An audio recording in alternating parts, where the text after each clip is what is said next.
Ki hər varidir da. Olsunlar. Yaman problemi. Yəni, dünən bir boyunca uşaqlı gördünüz, tutası var. Evdə tülfan bir tərəfli bir uşaq idi. Ya elə dərin deməmişdiniz, yüngül var. Yüngül. Oyun narahat olma. 2 boynuzlu hamiləm var, Cəvazlıqda doğur. Bir açıq deyib, əravat gəlmişlər. O 2 boynuzluydu, tam 2 dənə beləncə reformasında boynuzlardı.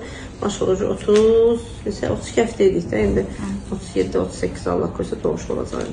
Yəni elə şeylər mifologiyadır. Ay matkan əyridə hamilə qala bilməzsən, ay nə bilim 2 boynuzludur, 1 boynuzludur.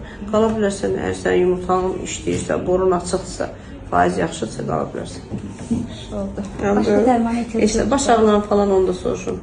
Baş ağrılarım, həm migrenim vardı da, ona həm də onurğamda burada astrofanoz. Maqnezium kömək eləyəməliydi, migrenə də eləyir, azalmalıdır. Çünki ən gözəl maqnezium bütün sinir sisteminə təsir edir. Boynumda çox ağrılar olur, duz olduğuna görə. Yəni masaj elətdirə bilmərəm. 22 yaş.